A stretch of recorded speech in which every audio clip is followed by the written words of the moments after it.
బోనాలు అమ్మవారికి సమర్పించిన తర్వాత ఎల్లమ్మ తల్లి పట్నం వేస్తారు. ఆ తర్వాత అమ్మవారికి కళ్యాణం కూడా చేయిస్తారు అన్నట్టు.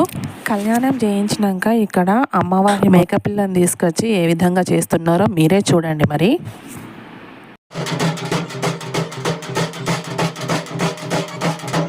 ఈ మేకపిల్లనైతే ఇట్లా వేపాకు వేసి ఆ వేపాకులో పడుకోబెడతారు. అసలు అది ఉలకదు పలకదు కదలదు అన్నట్టు. దాన్ని మత్తుగొలుపుడు అంటారంట.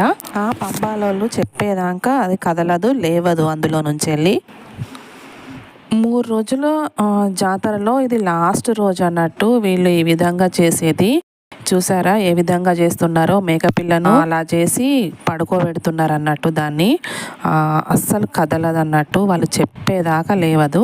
ఇక్కడ ట్విస్ట్ ఏంటంటే మళ్ళీ ఏమంటారంటే వాళ్ళు ఏదో కట్నం అడుగుతారు. ఆ కట్నము వాళ్ళకి నచ్చకపోతే అది అట్లా కదిలింది, మళ్ళీ మేము చెప్పేదాకా కదలద్దు అంటే అట్లనే పడుకొని ఉన్నదండి. అది భలే అనిపించింది నాకైతే. ఈ విధంగా ఒక క్లాత్ వేసి దాని మీద వాళ్ళది ఉంటుంది కదా, అది అంటారు కొరడా పెట్టేసి పడుకోబెడుతున్నారు. ప్రతి దానికి పాటనే ఉంటుంది వీళ్ళ దగ్గర అయితే. ఇది చూడడం అయితే నేను ఫస్ట్ టైం. వాళ్ళు ఏం చేస్తారో ఏమో కానీ నేనైతే భలే ఆశ్చర్యపోయా.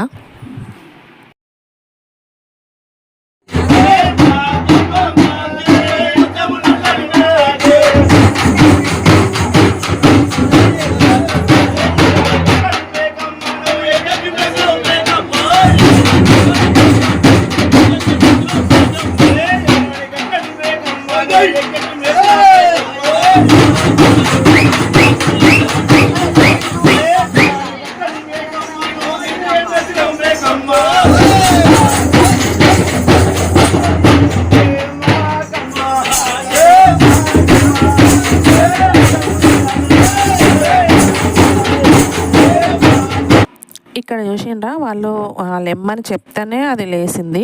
ఆ తర్వాత ఇది మళ్ళీ అమ్మవారికి మొక్కేసి అమ్మవారికి బలి ఇవ్వడమే. మేకపోతుని కూడా వాళ్ళే గావు పడతారు అన్నట్టు.